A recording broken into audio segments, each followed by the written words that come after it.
All right, everybody. It is day 33 of Awards Season Review, Season 2, the penultimate day of Based on a True Story Week, and it's the Golden Globe Awards. Yes, they are live tonight. This review will be going live right before the Golden Globes start. Let me wish you all a happy viewing. Have you picked all of your winners for your ballots? I've picked mine. And today's film has 4 Golden Globe nominations tonight, amongst others. Yes, I am talking about Netflix's Maestro.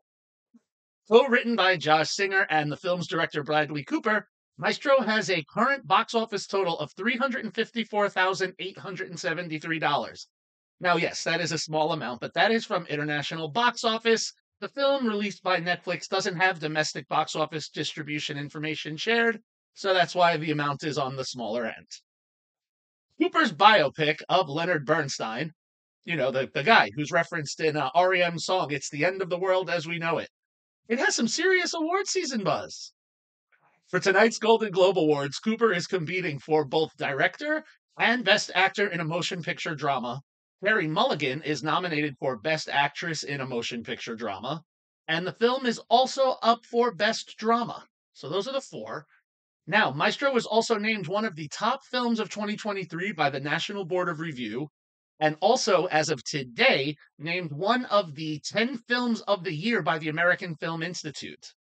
Maestro also has an impressive 8 Critics' Choice nominations. It's nominated for Best Picture. Cooper is nominated for Best Actor and Best Director. He shares an original screenplay nomination with Singer. Mulligan is up for Best Actress. And on the behind-the-scenes side, also, it has nominations for Best Cinematography, Editing, and Hair and Makeup. Now, as per the Oscar shortlists, from what we know thus far, it is competing for nominations in makeup and hairstyling and sound, amongst, I'm sure, many of the other categories that are not shortlisted. Well, before I get into the Oscar chances, let's talk about the film.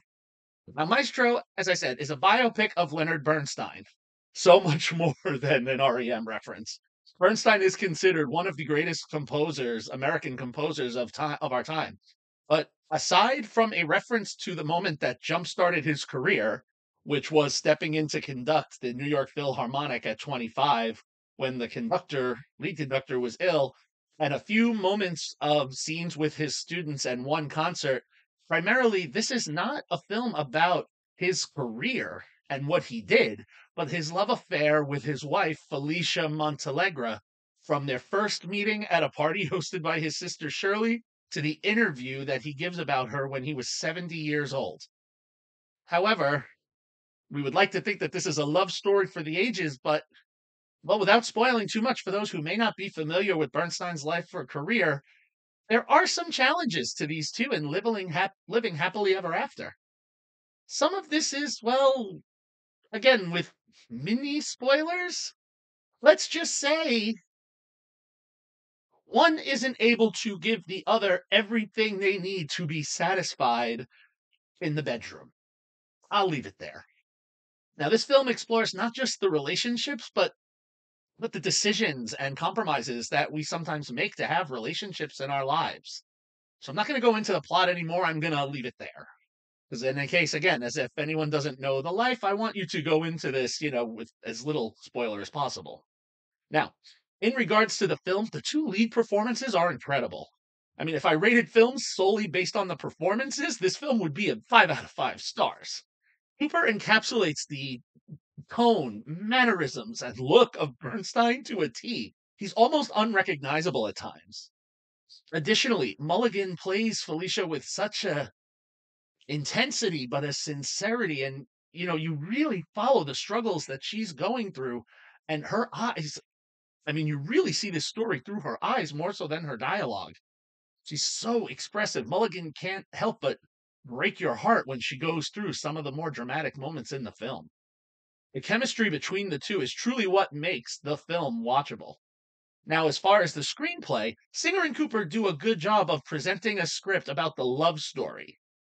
But some of the elements that caused challenges, like the other, let's say, people who get in the way, are a little bit shortchanged.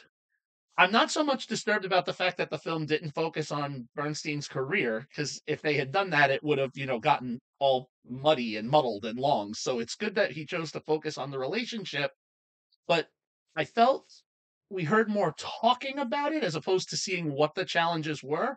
So I think that was an opportunity that the screenplay missed out on. However, as I said, the acting is incredible, and what really highlights it is some very interesting cinematography and choices that were added to this film. Having a combination of both black and white and color to highlight different parts of the lives of these characters, and also very interesting. During some of the more what you would think would be intimate scenes are shot where we see the whole actor in the setting they're in with far away shots, almost as if the camera doesn't want to, get into what is happening, almost like a documentary film crew keeping a distance. So it's interesting what Matthew Libatique does with his cinematography. So I'm sure his name will come up again in conversation for the Oscar as it has for the Critics' Choice. Um, I feel that the nominations that it has at the Golden Globes, the two acting for the two leads, Best Picture, Best Director, Original Screenplay, those Oscars are sure contender. I also feel it is shortlisted for hair and makeup, and of the films listed, this is one of, if not the strongest film that I've seen. So I'm hoping that it gets one of those five nominations. So, Maestro is that kind of film that checks off all the boxes that the Academy is looking for. So overall, Maestro is a 4 out of 5 stars for me. Now, while the film, again, you know, it doesn't show much about him and his career, so I wonder if Maestro is really the best title. I almost wish it had been called Lenny and Felicia, but that's not my call, what they're going to call the film. However, it is a watchable film. Cooper and Mulligan are phenomenal. It's not a deep biopic, but there's worse ways to spend 2 hours. All right. Well, we're off to the Golden Globes. Again, I hope everyone enjoys the show tonight.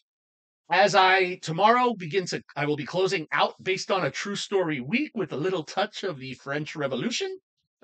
If you like what you heard here, please make sure to subscribe to the channel and spread the word.